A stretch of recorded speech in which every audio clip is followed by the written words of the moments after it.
প্রিয় দর্শক, আপনাদের সবাইকে আমন্ত্রণ জানাচ্ছি আজকের এই ছায়া সংসদ বিতর্ক প্রতিযোগিতায়। অর্থনৈতিক সুরক্ষা রাজস্ব আয় বৃদ্ধি নিয়ে আজকের এই ছায়া সংসদে আমরা আমাদের আয়োজনে দুটি বিশ্ববিদ্যালয় পর্যায়ের শিক্ষার্থীদেরকে অংশগ্রহণ করতে দেখতে পাচ্ছি। আজকে যে প্রস্তাবিত বিষয়, সে বিষয়টি হচ্ছে অর্থনৈতিক সুরক্ষা রাজস্ব আয় বৃদ্ধি আগামী বাজেটের প্রধান কৌশল হওয়া উচিত। আসলে কি তাই? এই বিষয় নিয়ে আজকের এই ছায়া সংসদে সরকারি দল হিসেবে অংশগ্রহণ করছে ঢাকার দল ইডেন মহিলা কলেজ, এবং বিরোধী দল হিসেবে অংশগ্রহণ করছে বরিশাল থেকে আগত বিরোধী দল যারা, তারা হচ্ছে বরিশাল বিশ্ববিদ্যালয়ের বিতার্কিকরা। আমরা আয়োজন শুরু করতে যাচ্ছি এবং শুরুতে আমি আহ্বান জানাচ্ছি মাননীয় প্রধানমন্ত্রী ও সংসদ নেতা মার্ডিনা হালদার মুলকে তার প্রস্তাব উত্থাপন এবং উত্থাপিত প্রস্তাবের আলোকে বক্তব্য প্রদান করবার জন্য। মাননীয় সংসদ নেতা। রাজস্বের পথে যে রাজা চলে, রাষ্ট্রীয় কোষে সম্পদ মেলে, খাজনার স্রোতে বৃদ্ধির গান, অর্থনীতি সুখী প্রগতি ইমান। মাননীয় স্পিকার, বাংলাদেশে গত এক দশকে জিডিপির আকার যেখানে বেড়েছে 4 গুণ, সেখানে রাজস্ব আহরণ বেড়েছে মাত্র 2.5 গুণ। কর জিডিপি অনুপাতে বাংলাদেশে যখন বিশ্বের সবচেয়ে নিচে অবস্থান করছে, তখন আজকের এই অবস্থায় দাঁড়িয়ে ধন্যবাদ জানাচ্ছি মাননীয় স্পিকারকে।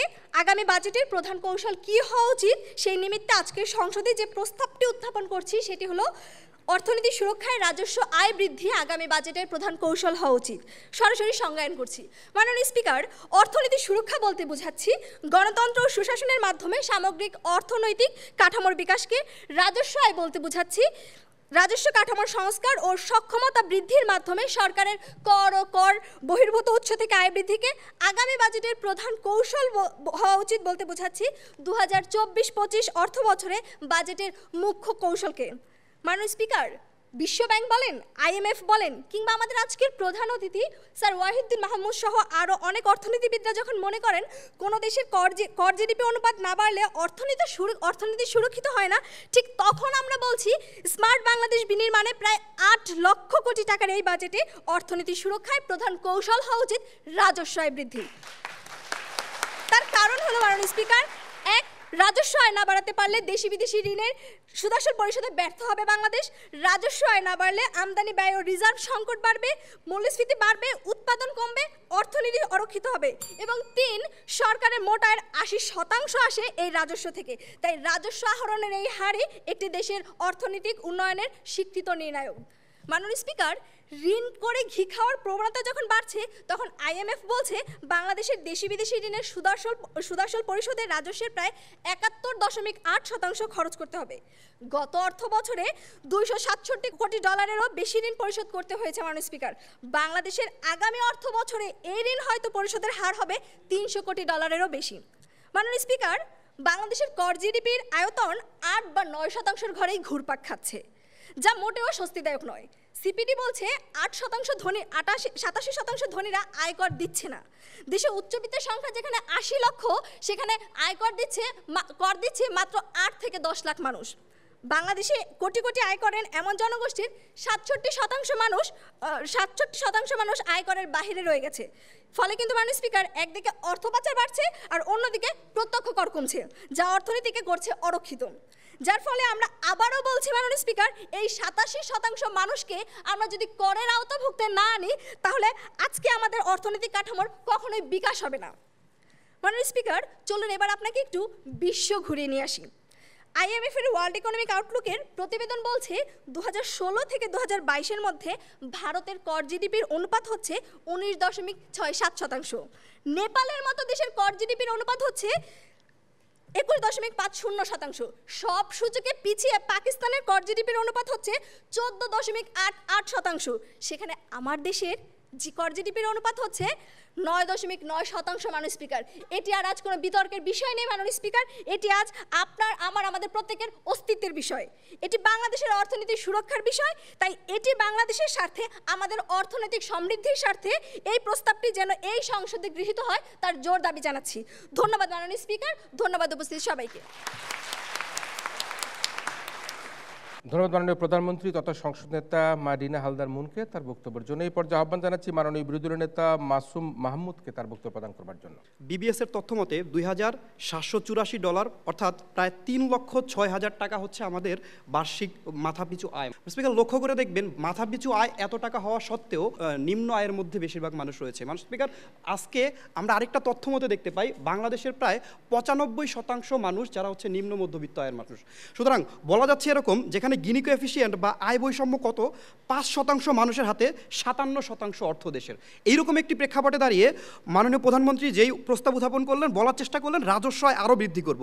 মানে স্পিকার, রাজস্ব আয় বৃদ্ধি করার মাধ্যমে কি করবেন?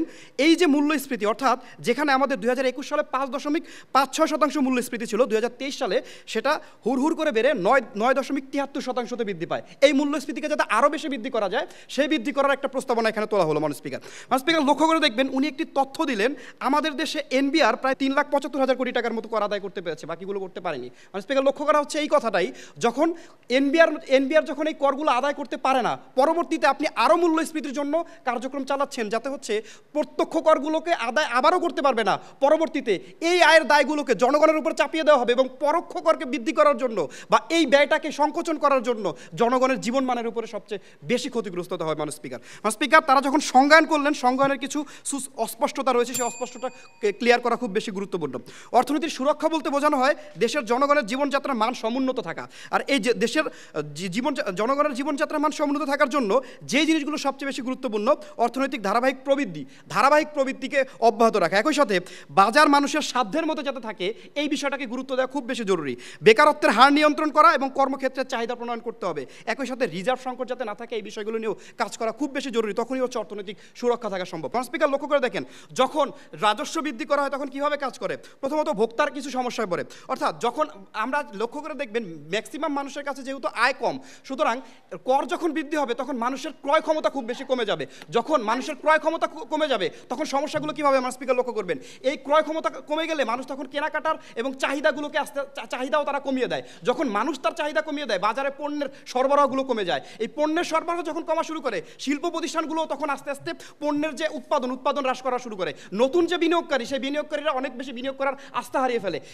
এই যে প্রক্রিয়াটা, এই প্রক্রিয়ার মাধ্যমে যত বেশি মূল্যস্ফীতি হতে থাকবে, অর্থনৈতিক সীমাবদ্ধতা আরও বেশি বৃদ্ধি হতে থাকবে। তাদের যে সবচেয়ে বড় সমস্যা যেটা ছিল, অর্থাৎ আপনি রাজস্ব আয় করবেন কাদের কাছ থেকে? শিল্প প্রতিষ্ঠান থেকে, জনগণের কাছ থেকে। কিন্তু জনগণ, শিল্প প্রতিষ্ঠান তারাই যখন খুব বেশি ক্ষতিগ্রস্ত হবে, রাজস্ব আয়টা হবে না। সরকারি নির্বাহী ব্যয়ের একটা ডাটা আপনি দেই, 4,75,281 কোটি টাকা এবছর সরকারি নির্বাহী ব্যয়ে খরচ হয়। সেখানে মাননীয় স্পিকার, সরকারি নির্বাহী ব্যয়ের খাতগুলো একটু শুনুন মাননীয় স্পিকার। দৈনিক কালবেলার প্রকাশিত একটি শিরোনাম, যুক্তরাষ্ট্র সফরে ব্যাংক এমডিদের ডিনারের জন্য খরচ হয়েছে $55,000 মাননীয় স্পিকার।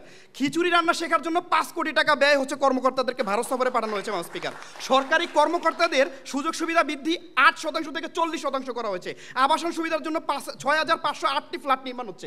এই যে অতিরিক্ত ব্যয় মাননীয় স্পিকার, এই ব্যয়কে যদি সংকোচন করা হয়, ধীরে ধীরে এমনিতেই হচ্ছে আমাদের সকল সমস্যার সমাধান হয়ে যাবে। এইরকম জায়গায় দাঁড়িয়ে আমরা বিশ্বাস করি মাননীয় স্পিকার, অর্থনৈতিক সুরক্ষার জন্য একটি টেকসই সমাধান দরকার। সেই টেকসই সমাধান হতে পারে, শেষ করছি, আমদানি রপ্তানি সুষম বন্টনের মাধ্যমে, সরকারি ব্যয় কমানোর মাধ্যমে, কৃষি শিল্প খাতকে প্রয়োজনে প্রণোদনা দিয়ে হলেও আমাদেরকে ব্যবস্থা করতে, এবং সবচেয়ে গুরুত্বপূর্ণ আমাদের রেমিটেন্সের প্রাণ মাননীয় স্পিকার, আমাদের অর্থনীতির প্রাণ হচ্ছে আমাদের রেমিটেন্স। এই রেমিটেন্স বৃদ্ধির জন্য সবচেয়ে বেশি ভূমিকা পালন করা দরকার। আমার দ্বিতীয় বক্তা রেমিটেন্স এবং বাকি বিষয়গুলোকে পর্যালোচনা করবেন। ধন্যবাদ সবাইকে।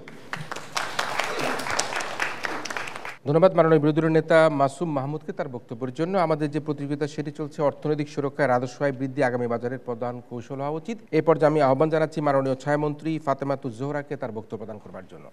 বর্তমানে বাংলাদেশের ঋণের পরিমাণ দাঁড়িয়েছে জিডিপির 41% বেশি। 2024 সালের শেষে এটি জিডিপির 45% ছাড়িয়ে যাবে। 2022-23 অর্থ বছরে $147.8 বিলিয়ন ঋণের সুদ মেটাতেই যখন রাজস্বের 18% ব্যয় হচ্ছে, তখন মাননীয় স্পিকার আপনাকে ধন্যবাদ জানাচ্ছি আজকের বাজেট বিতর্কে আমাকে ফ্লোর প্রদানের জন্য। মাননীয় স্পিকার, বিরোধী দলীয় নেতার কথা শুনে মনে হলো তিনি ধান ভানতে এসে শিবের গীত গেয়ে গেলেন। যেখানে আজকের বিতর্কের বিষয় নির্ধারিত হচ্ছে রাজস্ব আয় বৃদ্ধি বাজেটের প্রধান কৌশল হতে পারে কিনা, সেখানে তিনি গণতন্ত্র, সুশাসন, পণ্য সরবরাহ বৃদ্ধির মতো অনেক কিছু বলে গেলেন।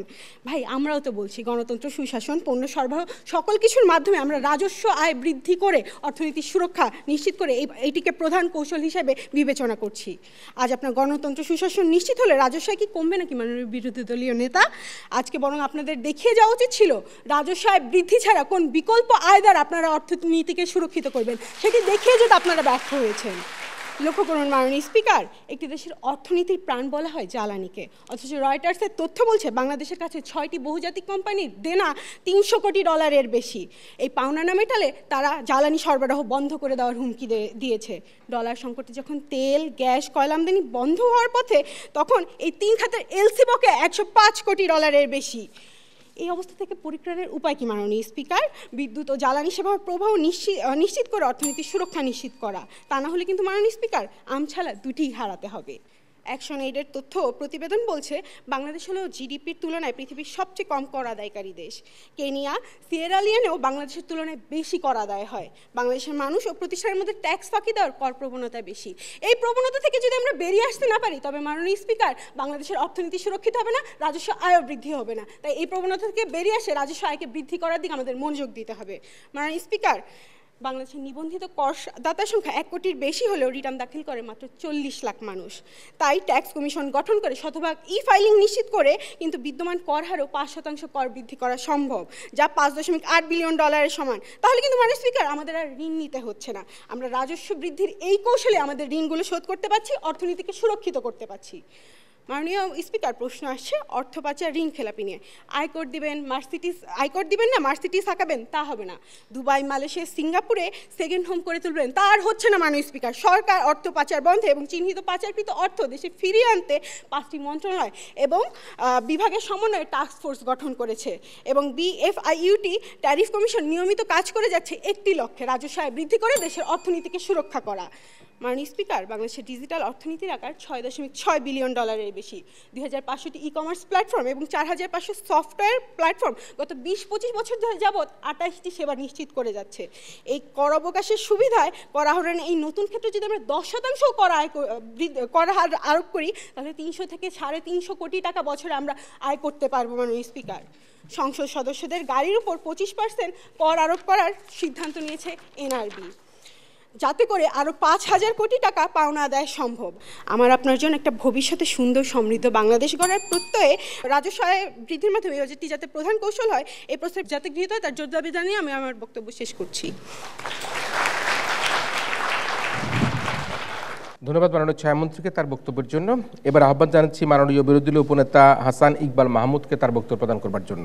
স্পিকার, একটা জিনিস আমরা লক্ষ্য করি, আমাদের সরকারি দল যখন অসম্পূর্ণ অর্থনীতির জ্ঞান নিয়ে সংসদে উপস্থাপন করে এবং নিজেদের ব্যর্থতাকে ঢাকা দিয়ে যখন তারা কর আদায় করতে পারতেছে না, এমন একটা সিনারিওতে তারা আরও মানুষের উপর অতিরিক্ত কর আদায় করে, তাহলে আমাদের বলতে হয় মাননীয় স্পিকার, আজকে এবং আগামীর অর্থনীতিতে আগামী অর্থ বছর এবং পরবর্তীতে অর্থ বছরেও কিন্তু আমরা একটা বৃহৎ সংখ্যার মধ্যে আছি। মাননীয় স্পিকার, একটা সিনারিও আমরা লক্ষ্য করি, যখন বাংলাদেশ ইনস্টিটিউট অফ প্ল্যানার্সের তথ্য মতে আমাদের দেশের 95% মধ্যবিত্ত এবং নিম্ন মধ্যবিত্ত, এই লোকগুলোকে প্রতিদিন বাজারে যাওয়ার আগে চিন্তা করতে হয়, আমি এই সপ্তাহে অন্তত একবার আমার পরিবারকে আমি এক টুকরো মাংস অথবা মাছ খাওয়াতে পারবো কিনা, বা এই চিন্তাটা তাদের করতে হয় আগামী মাসের বেতন দিয়ে আমি আমার পরিবারের সন্তানদের টিউশন ফি দিতে পারবো কিনা, বা এই চিন্তা করতে হয় যে আমার পরিবারের চিকিৎসা ফি বা অন্যান্য খরচ চালাতে পারবো কিনা।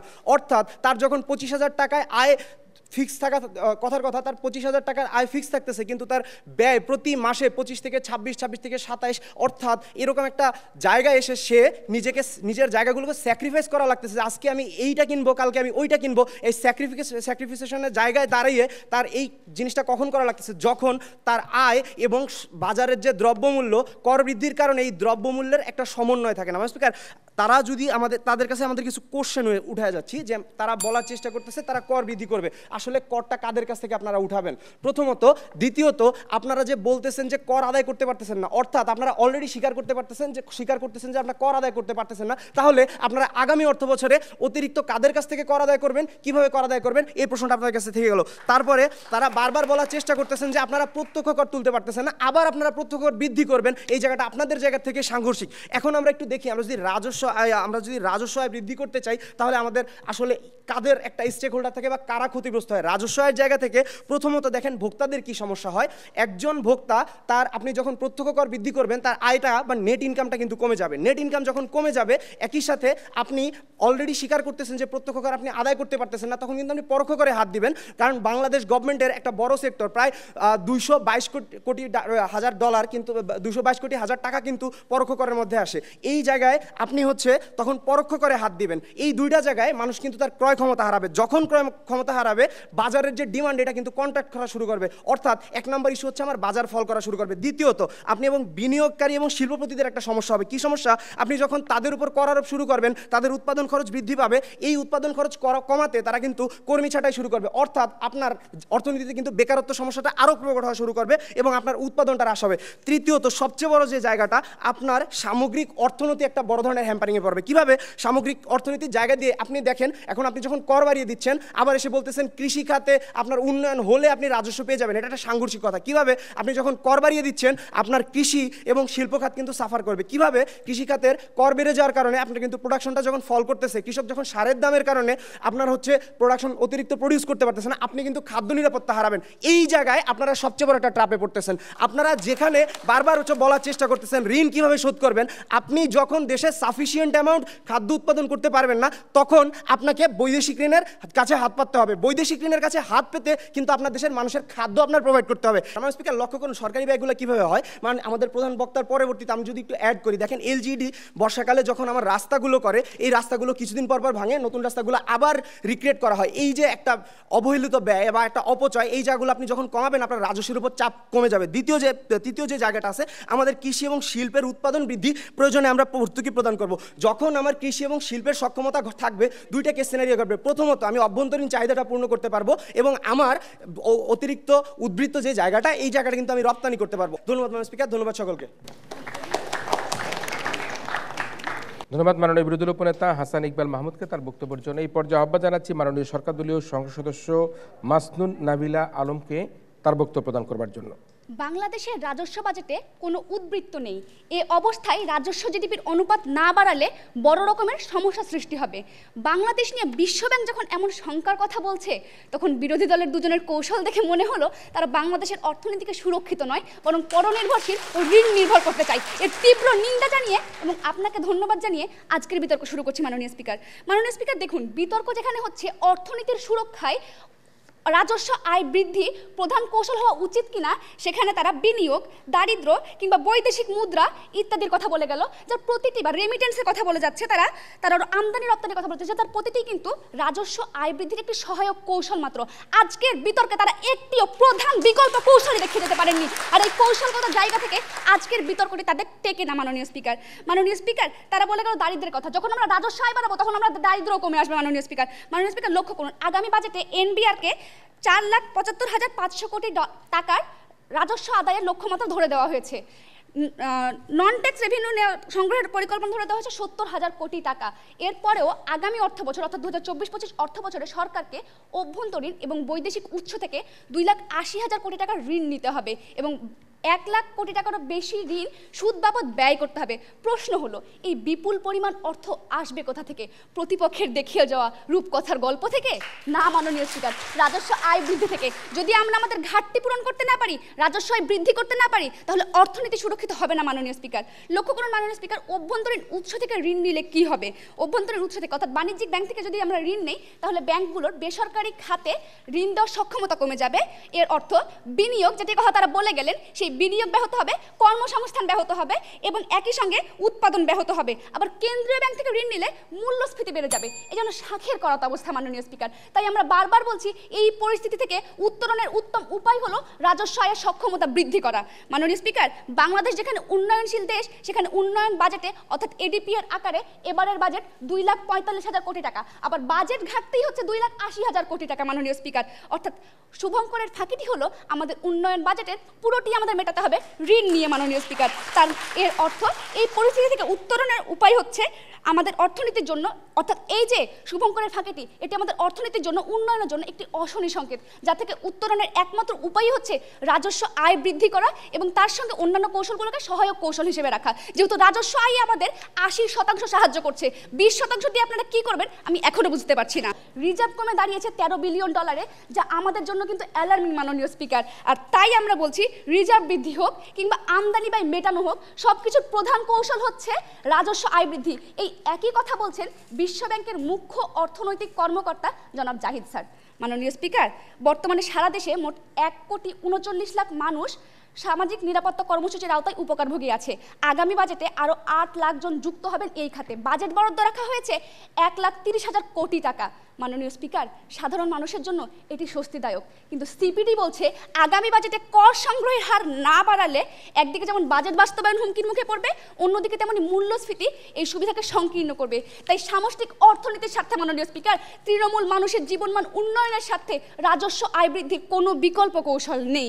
ধন্যবাদ মাননীয় স্পিকার, ধন্যবাদ সবাইকে। ধন্যবাদ মাননীয় সদস্য সরকারি দলের।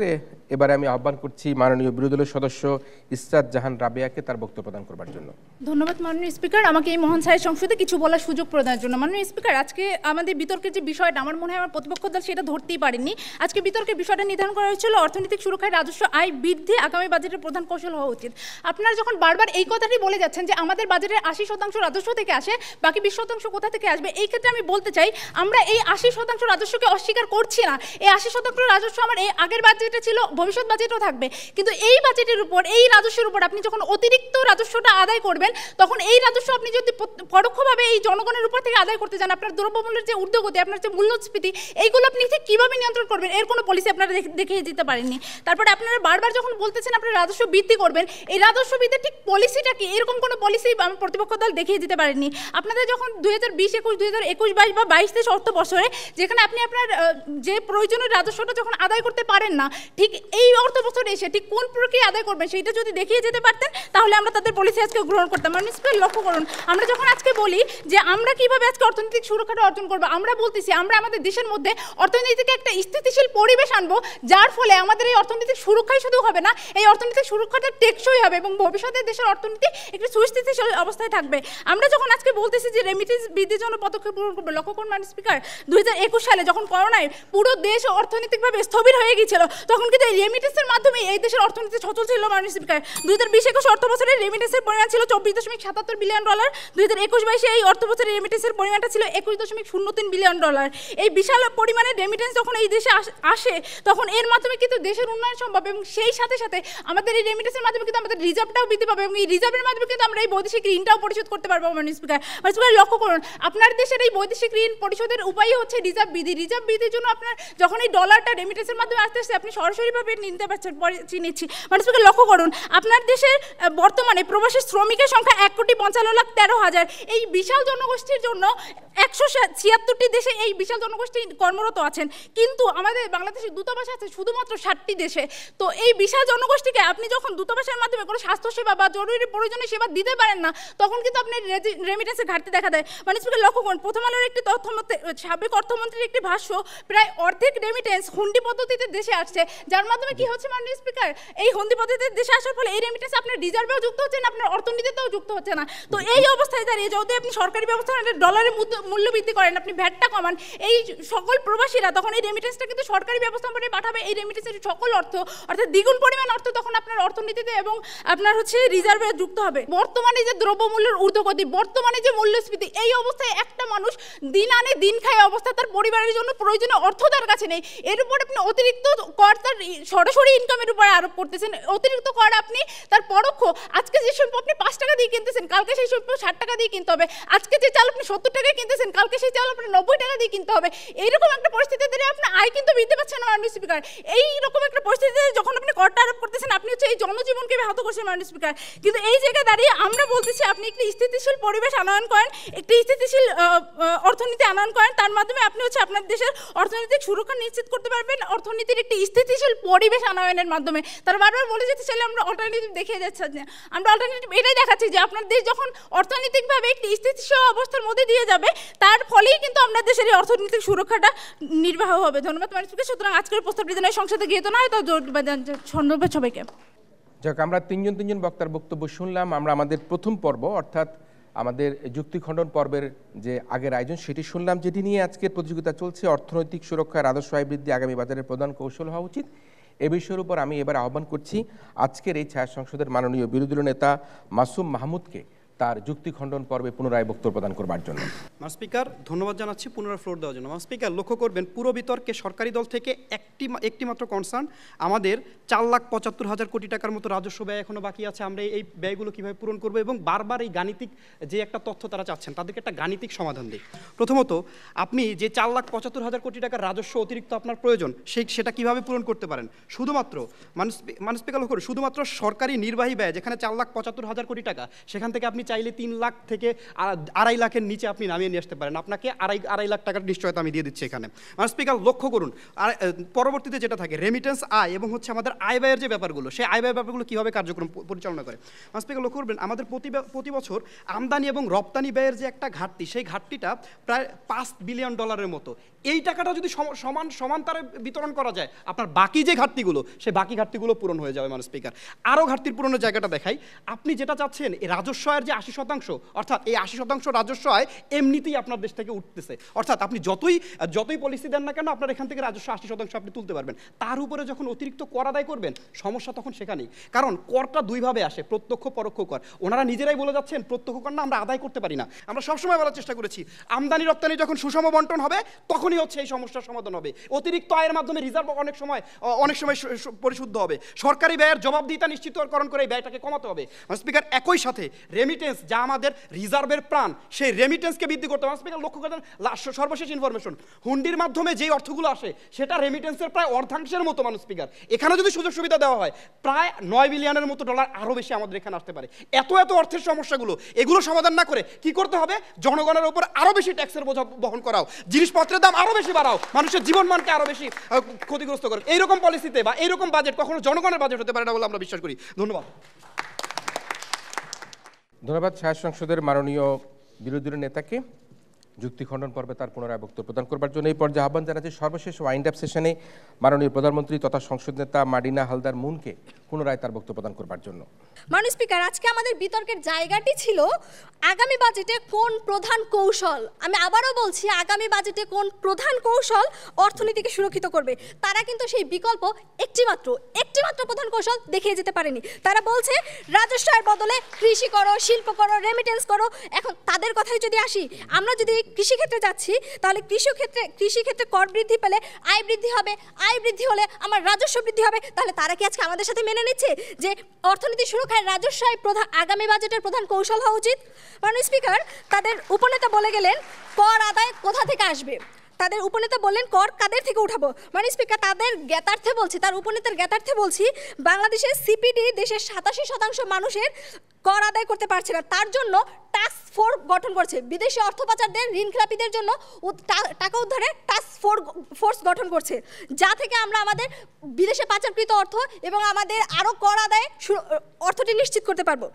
মাননীয় স্পিকার, তারা ঋণখেলাপি অর্থ পাচারের বন্ধে আমরা আরও 5টি মন্ত্রণালয় ও বিভাগ মিলে যে টাস্ক ফোর্স গঠন করছি, এটি আমরা বাস্তবায়ন করে আমাদের রাজস্ব আদায়টি নিশ্চিত করতে পারবো। তাই মাননীয় স্পিকার, আমি আজ এই সংসদে আজকের এই প্রস্তাবটি উত্থাপন করে এটি যাতে গৃহীত হয় তার জোর দাবি জানাচ্ছি। ধন্যবাদ মাননীয় স্পিকার, ধন্যবাদ উপস্থিত সবাইকে। ধন্যবাদ মাননীয় সংসদ নেতা তথা প্রধানমন্ত্রীকে। 24-25-এর বাজেটকে সামনে রেখে আমাদের আজকের আয়োজন হচ্ছে। সবকিছু যদি ঠিক থাকে তাহলে আগামী 6 জুন বাজেট ঘোষিত হতে যাচ্ছে এবং এই বাজেটটি হচ্ছে গিয়ে বর্তমান যিনি অর্থমন্ত্রী জনাব আবুল হাসান মাহমুদ আলীর প্রথম এটি বাজেট উপস্থাপনা হচ্ছে এবং এই বাজেটে আমরা বিভিন্ন আলোচনা পর্যালোচনাতে যতটুকু দেখতে পাচ্ছি তাতে মনে হচ্ছে 8 লক্ষ কোটি টাকার প্লাস মাইনাস একটা বাজেট পেশ হওয়ার একটা সম্ভাবনা আমরা দেখতে পাচ্ছি। আমাদের একটা দুঃখবোধ সেটি হচ্ছে যে প্রতি বছর বাজেটেই কিন্তু আমরা 80 থেকে 85% বাস্তবায়ন দেখতে পাই এবং সেই বাস্তবায়নের মধ্যে কিন্তু নানা রকমভাবে স্বচ্ছতা জবাবদিহিতার প্রশ্ন কিন্তু থেকে যাচ্ছে। সেই কারণে বাজেট আমরা প্রতি বছর দেই, বাজেট আমরা পেশ করি, বাজেট পাশ হবার পরপরই আমরা কিন্তু দেখতে পাই যে একটি দল একটি পক্ষ বলে এই বাজেট মানি না, আরেকটি বল মানে এই বাজেট হচ্ছে গিয়ে জাতীয় স্বার্থ রক্ষার বাজেট হয়েছে। এই যে পরস্পর বিরোধী বক্তব্য চলে তার মধ্যে দিয়ে কিন্তু জনগণের মধ্যে বুঝবার ওই জায়গাটা কিন্তু তৈরি হতে খুব বড় কষ্ট হয়ে যায়। আসলে এই বাজেটটি জনগণকে সুরক্ষা দিতে পারছে কিনা, এই বাজেটটি কি জনগণের জন্য এই বাজেটটি করা হচ্ছে কিনা। ঠিক সেই প্রেক্ষাপটে যখন বাংলাদেশ একটা আর্থিক টানাপোড়েনের মধ্যে চলছিল, আমরা আইএমএফ থেকে 470 কোটি টাকা আমরা ঋণ নিয়েছি এবং এই আইএমএফ আমাদেরকে কিছু সংস্কারের প্রস্তাব করেছে এবং আমরা আইএমএফের সংস্কারের আলোকে কিন্তু অনেক কিছু কাজ করবার আমরা চেষ্টা করছি। কিন্তু প্রশ্ন হচ্ছে আমাদের নিজস্ব সংস্কার, আমার রোগ, আমার অসুখ, আমি কেন আমার অসুখের জন্য আরেকজনের কাছ থেকে আমরা পথ্য নিতে যাব, সেই পথ্য নিয়ে আমাকে আজকে চিকিৎসা করতে হচ্ছে, এটা আমার জন্য দুঃখবোধ। আইএমএফের যে পরামর্শ, সেই পরামর্শ অনুযায়ী আমরা অনেক কাজ করছি, সেই কাজ অনুযায়ী আমরা দেখতে পাচ্ছি যে ডলারের যে এখন আমরা দাম বৃদ্ধি করা হয়েছে, আমাদের বিভিন্ন জায়গায় ভর্তুকি কমানো হচ্ছে, আমাদের বিভিন্ন জায়গায় সুবিধাগুলো উঠিয়ে নেওয়া হচ্ছে, এরকম নানা রকম কিছু কিন্তু আইএমএফের এই নানা রকম পরামর্শের মধ্যে দিয়ে কিন্তু আমরা করতে দেখতে পাচ্ছি। এখন যে প্রশ্নটা হচ্ছে গিয়ে আইএমএফ প্রধানত যেটা কথা বলবার চেষ্টা করছে যে আমাদের অভ্যন্তরীণ আয় বা আমাদের যেটি হচ্ছে গিয়ে রাজস্ব আয়, এটিকে আমাদের বৃদ্ধি করবার জন্য একটা সুপারিশ বড়ভাবে রয়েছে। আমরা রাজস্ব আয় ভালো মতো তুলতে পারবো কি না, রাজস্ব আয় উঠবে কিনা, রাজস্ব কর্মকর্তারা এনবিআর সঠিক দায়িত্ব পালন করতে পারবে কিনা, রাজনৈতিক প্রভাব সেখানে থাকবে কিনা, রাজনৈতিক ছায়া কারণের জন্য আমরা কি রাজস্ব আয় আদায় করতে পারবো না, এটি কিন্তু আমাদেরকে এখন দেখবার একটা অপেক্ষা থাকতে হচ্ছে। কারণ আগামী 6 জুন যে বাজেটটি প্রস্তাবিত আকারে আসবে এবং পরবর্তীতে যখন পাশ হবে তখন আমরা দেখতে পাবো 3-4-5 মাসের মধ্যেই যে ঘোষিত বাজেটের সুফল আমরা কতখানি পাচ্ছি। আমরা এমন একটা সময় কিন্তু আমাদের এই বাজেটটা ঘোষণা করা হচ্ছে যখন মূল্যস্ফীতি, ডলার সংকট, ব্যাংক জালিয়াতি, ঋণ জালিয়াতি, নানা রকমভাবে আমাদের আর্থিক খাতের অনিয়ম, দ্রব্যমূল্য বৃদ্ধি, এই ঠিক এমন একটা পরিস্থিতির মধ্যেই কিন্তু আমরা আমাদের আসন্ন বাজেটটি ঘোষণার কথা আমরা দেখতে পাচ্ছি। আমাদের এই যে বাজেট ঘোষণার আগে মানুষের মধ্যে কিন্তু নানা রকম দ্রব্যমূল্য বৃদ্ধির একটা উৎকণ্ঠা, উদ্বেগ আমরা দেখতে পাচ্ছি, একটা নীরব অস্থিরতা মানুষের মধ্যে আমরা দেখতে পাচ্ছি। ক্রমবর্ধমান যে আয় বৈষম্য, সে আয় বৈষম্যের মধ্যে কারণে মানুষের মধ্যে একটা নীরব অসন্তোষ কিন্তু চলছে। আজকে যারা আমার গণমাধ্যমের বন্ধুরা রয়েছেন, শিক্ষকরা রয়েছেন, নানা শ্রেণী পেশার মানুষ রয়েছেন, সকলের মধ্যে কিন্তু একটা নীরব অসন্তোষ কাজ করছে। এই যে আমাদের দেশের ধনী দরিদ্রের যে আয় বৈষম্যটা এত বৃদ্ধি পাচ্ছে, এই কারণের জন্য আমি মনে করি যে আমাদের এই বাজেটটি আমাদেরকে কিভাবে ঘোষণা করা হচ্ছে, এতে কি ধনী দরিদ্রের বৈষম্য কমিয়ে আনবে, আমাদের যারা সামাজিক সুরক্ষা খাতে যারা বরাদ্দ পাবে, যারা স্বল্প আয়ের পুঁজির মানুষ রয়েছে, স্বল্প আয়ের বেতনভোগী মানুষ রয়েছে, তাদের জন্য কি সুরক্ষা দেবে সেটি কিন্তু আমাদের দেখবার একটি অপেক্ষা রয়েছে। বাংলাদেশ ব্যাংকে দেখতে পাচ্ছি যে তারা টাকা ছাপিয়ে আমাদের এই বর্তমান যে অর্থনৈতিক অবস্থা সেটাকে সামাল দেওয়ার চেষ্টা করছে, কিন্তু এতে মুদ্রাস্ফীতি, মূল্যস্ফীতিকে কিন্তু আমরা উস্কে দিতে দেখতে পাচ্ছি। এর মধ্যে বাংলাদেশ ব্যাংকের সাংবাদিকদের প্রবেশাধিকার নিয়ে একটা বিরূপ পত্রিকা তৈরি হলো, সাংবাদিকদের মধ্য থেকে একটা ভীষণ রকম ক্ষোভ তৈরি হলো, সাংবাদিকরা বয়কট করার কথা তারা বলল। এখনো পর্যন্ত আমি বাংলাদেশ ব্যাংকে দেখিনি যেখানে আসন্ন বাজেট সামনে, দ্রব্যমূল্য দাম বাড়ছে, আমাদের রিজার্ভের ঘাটতি হচ্ছে, ঠিক সেই সময় যদি আমরা আমাদের বাংলাদেশ ব্যাংক থেকে সঠিক তথ্যপাত্র আমার সাংবাদিক বন্ধুরা না নিয়ে আসতে পারে, তাহলে কি আমরা আমাদের জনগণকে অবহিত করতে পারবো, সরকারকে তার ভুলকে আমরা ধরে দিতে পারবো? কোনো সাংবাদিক বন্ধু তো নিজের ব্যক্তি স্বার্থের জন্য সেখানে গিয়ে কোনো তথ্যপাত্র নিতে চায় না। সুতরাং এটিও কিন্তু একটা বড় ধরনের চ্যালেঞ্জ রয়ে গিয়েছে। বাংলাদেশ ব্যাংক যদি সাংবাদিকদের প্রবেশাধিকার নিয়ে তাদের এই সুস্পষ্ট ব্যাখ্যা না দেয়, তাহলে জনগণের মাঝে কিন্তু ভুল বার্তা যেতে পারে এবং সেটি সুস্পষ্ট করা উচিত বলে আমি মনে করি। বাংলাদেশে বর্তমানে যে দেনার পরিমাণ দাঁড়িয়েছে সেটি জিডিপির 41% বেশি, চলতি বছর এটা বেড়ে 45% হবে বলে ধারণা করা হচ্ছে। আমরা প্রতিনিয়তই কিন্তু ক্রমমান যে ঋণের বেড়াজালের মধ্যে পড়ছি, আমাদের ঋণ বাড়ছে, আমাদের ডেট বাড়ছে, আমরা ঋণ দিয়ে ঋণ পরিশোধ করছি। এই অবস্থা থেকে আসলে আমাদের উত্তরণ করা দরকার। আমরা যদি ঋণ দিয়ে ঋণ পরিশোধ করেই যদি আমরা আমাদের যেটি বলছিল আমরা ঘি খাওয়ার কথা বলছে, সেটি খেয়ে কি আমাদের লাভ হবে? আমাদেরকে খেয়াল রাখতে হবে যে আমরা কিভাবে আমাদের প্রকৃত আয়কে, আমাদের প্রবাসী আয় বলি, আমাদের আমদানি রপ্তানি ব্যয় কমিয়ে বলি, রপ্তানি আয় বৃদ্ধি করে বলি, আমাদের যেটি আমাদের অভ্যন্তরীণ আয় বৃদ্ধি করার কথা বলি, রাজস্ব আয় বৃদ্ধির কথা বলি, সবগুলিকে যদি প্যাকেজ করে আমরা যদি আমাদের আর্থিক উপার্জনকে বাড়াতে না পারি, তাহলে কিন্তু আমাদেরকে আবারও ঋণ করে ঋণ পরিশোধ করতে হবে, অর্থাৎ আমাদের দায় দানা কিন্তু বাড়তেই থাকবে। আমাদের দেশের মানুষের একটা বড় ধরনের একটা প্রবণতা, আমরা কেউ কর দিতে চাই না। কর দিবার ক্ষেত্রে আমাদের ভীষণ রকম একটা অনীহা রয়ে গিয়েছে। বিশেষ করে ব্যবসায়ীরা এক ধরনের অভিযোগ করে যে এনবিআরের জ্বালায় ব্যবসা করতে পারি না। কী কারণে এই ধরনের অভিযোগ আসে? এনবিআরের পক্ষ থেকে কিন্তু সুস্পষ্টভাবে জানা দরকার, ব্যবসায়ীদের পক্ষ থেকে সুস্পষ্টভাবে জানা দরকার। আমরা ঢাকা চেম্বারের কথা বলি, বিসিসিআই বলি, বড় বড় ট্রেড বডিগুলির কথা বলি, তারা যখনই মিটিং করে তখনই তারা খালি বলে যে এনবিআরের যে ট্যাক্সের যন্ত্রণায় আমাদের দেশে ব্যবসা বাণিজ্য করা সম্ভব হচ্ছে না। কিন্তু বাবারে, এই যে এনবিআরের যন্ত্রণার কথা বলা হচ্ছে, সেখানে কোথায় সেটি আপনারা সরকারকে ধরিয়ে দেন?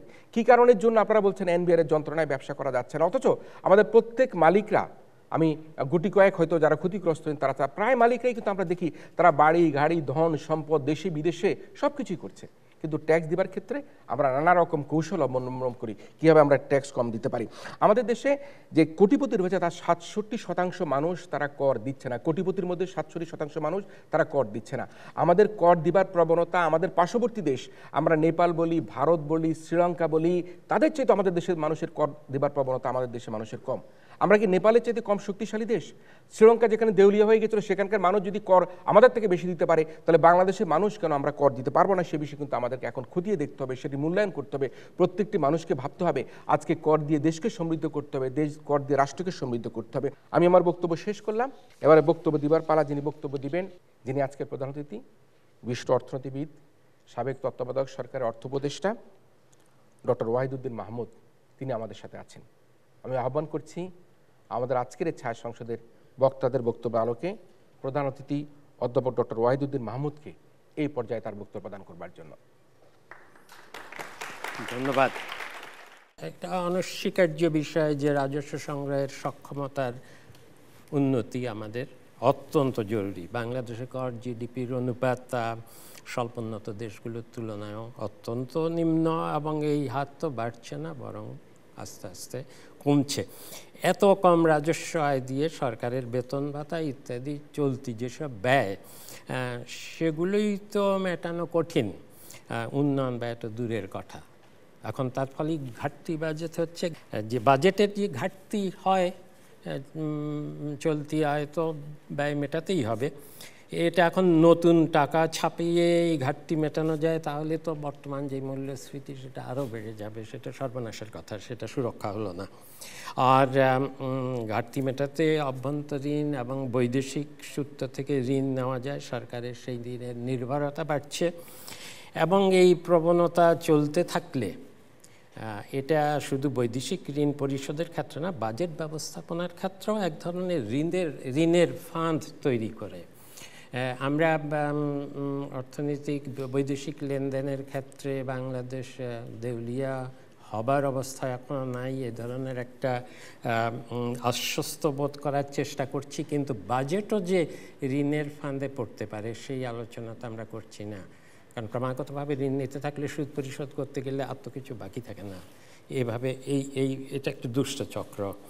আর রাজস্ব সংগ্রহের দুর্বলতার কারণে আমাদের উন্নয়ন ব্যয় বাড়াতে পারছি না, এটা আমরা সবাই জানি। শিক্ষা স্বাস্থ্য খাতে আমাদের যেই জিডিপির অনুপাতেই বলি আর বাজেটের ব্যয়ের অনুপাতেই বলি, আমরা যা খরচ করি সেটা পৃথিবীর বা উন্নয়নশীল দেশগুলোর মধ্যে একদম নিচের দিকে।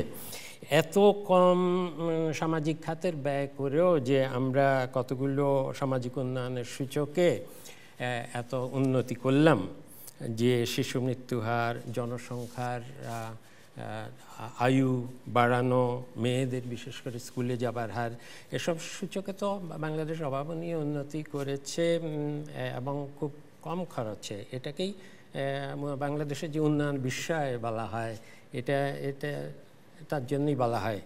কিন্তু এসব সূচকে আরও যদি উন্নতি করতে হয়, তাহলে কিন্তু এই শিক্ষা স্বাস্থ্যসেবার মান বাড়াতে হবে, যার জন্য বরাদ্দ বাড়াতে হবে। এতদিন আমরা শিশু মৃত্যু ঠেকাতে গিয়ে শিশুদের টিকা, ডায়রিয়াতে খাবার, স্যালাইন, এসব স্বল্প ব্যয়ের সমাধান দিয়ে চালিয়ে গেছি, কিন্তু এই সব সমাধান দিয়ে তো আর বেশি দূর এগুতে যাবে না। এরপরে আরও অর্থ সংস্থান দরকার হবে। মোট কথা হলো, এত দুর্বল রাজস্ব সংগ্রহের ব্যবস্থা দিয়ে আমরা উচ্চ মধ্যম বা উন্নত দেশে রূপান্তরিত হতে পারব না। এখন দুর্নীতি অপচয় কমিয়ে বাজেটের সাশ্রয় সম্ভব, এটা আমরা সবাই জানি। যে কোনো সরকারি সেবা নিতে গেলে বাংলাদেশের মানুষ এটা ভুক্তভোগী, জানে যে দুর্নীতি ও অনিয়মের শিকার হতে হয়। অর্থের অপচয়, সরকারি অর্থের অপচয় হলে, সরকারি সেবার মান কমে গেলে, সেই সেবার মান নিতে গেলে যদি দুর্নীতি হয়, তাহলে তো জনগণের কাছ থেকে বেশি কর আদায়ের নৈতিকতা বা গ্রহণযোগ্যতা থাকে না। এটা একটা বড় নৈতিকতার প্রশ্ন। রাজস্ব সংগ্রহ বাড়ানো অবশ্যই বাজেটের অন্যতম গুরুত্বপূর্ণ কৌশল। বর্তমান কর ব্যবস্থায় যে ধরনের দুর্বলতা, অসঙ্গতি, বৈষম্য, অন্যায্যতা এবং দুর্নীতি আছে, সেগুলোর প্রতিকারের প্রতি দৃষ্টি না দিয়ে কর আদায়ের শুধু জোরাজুরি করলে সেটা হিতে বিপরীত হবে। এখন 80% বিত্তবান মানুষ করই দেবে না, আর বাকি এইদের উপর আমি করের বোঝা আরও চাপিয়ে দেবো, এটা কি একটা ন্যায্য ব্যাপার হলো? ভ্যাটের আরোপের ফলে দ্রব্যমূল্য ঠিকই বাড়ে, একই হারে বাড়ে, কিন্তু সরকার রাজস্ব পায় না, কারণ অধিকাংশই ভ্যাট দেয় না, মাত্র কিছু কোম্পানির কাছ থেকেই ভ্যাটের সিংহভাগ আদায় করা হয়। এটাও আরেকটা বিসদৃশ্য ব্যাপার আমাদের কর নীতির ক্ষেত্রে, কর বাস্তবায়ন, নীতি বাস্তবায়নের ক্ষেত্রে। আর কর ফাঁকি যেহেতু দেওয়া হয়, আয়কর ফাঁকি, সেই জন্য আমরা একটা সহজ উপায় হিসাবে উৎসে কর কাটা হয়, এবং এবার বলা হচ্ছে যে উৎসে করের ব্যাপ্তি আরও সম্প্রসারিত করার একটা প্রস্তাব ইতিমধ্যে শোনা যাচ্ছে সরকারের কাছ থেকে। এখন উৎসে রাজস্ব কর, রাজস্ব সংগ্রহ উৎস করের মাধ্যমে এটা সহজ উপায়, সহজেই করা যায়, কিন্তু এই কর আসলে এই করের বোঝা কার উপর শেষ পর্যন্ত গিয়ে পড়ে এটা বিশ্লেষণ করা খুব কঠিন, এবং এই ধরনের উৎসে কর এর উপর বেশি নির্ভরতা, এটা ভালো কর নীতি না, এবং এটাতে অসঙ্গতি তৈরি হয়। ধন্যবাদ সবাইকে। আমরা একটা ফলাফলে চলে যাচ্ছি। আমাদের আজকে যে ফলাফলের আগে আমরা হা না ভোট একটা নিয়ে নিব, এবং হা না ভোটের পরে আমরা আমাদের ফলাফলে চলে যাব। আজকে যে প্রস্তাবটি, সেই প্রস্তাবটি হচ্ছে অর্থনৈতিক সুরক্ষায় রাজস্ব আয় বৃদ্ধি আগামী বাজারের প্রধান কৌশল হওয়া উচিত। যারা এই প্রস্তাবের পক্ষে আছেন তারা হা বলুন। প্রস্তাবের পক্ষ দল হা বলুন। যারা প্রস্তাবের পক্ষে আছে হা বলুন। আর যারা প্রস্তাবের বিপক্ষে আছে না বলুন। প্রস্তাবের বিপক্ষে আছে না বলুন। প্রস্তাবের বিপক্ষ দল না বলুন। আমরা হা না ভোট পেয়ে গিয়েছি। সম্মানিত বিচারকদের রায় কিন্তু এখানে মূলত আমরা ফলাফলের জন্য হাতিয়ার হিসেবে ব্যবহার করে থাকি। আজকের যে ফলাফল, আজকের যে ছায়া সংসদ, সম্মানিত বিচারকদের রায়ে আজকের এই ছায়া সংসদে এই প্রস্তাবটি গৃহীত হয়েছে।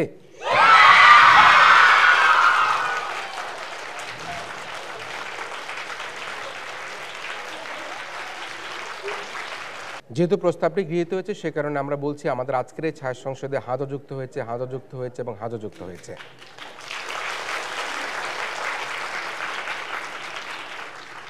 হাজও যুক্ত হওয়ার কারণে আমরা আমাদের আজকের এই প্রতিযোগিতার সরকারি দল ইডেন মহিলা কলেজকে বিজয়ী বলে ঘোষণা করছি।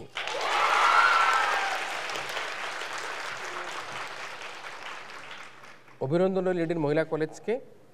তবে তিনজন বক্তা সমভাবে চমৎকারভাবে তথ্য দিয়ে আজকের এই ছায়া সংসদকে প্রাণবন্ত করে রাখবার জন্য বরিশাল বিশ্ববিদ্যালয়ের বিতার্কিকদেরকেও আমরা সবাই জোরে তালি দিয়ে অভিনন্দন জানাতে চাই।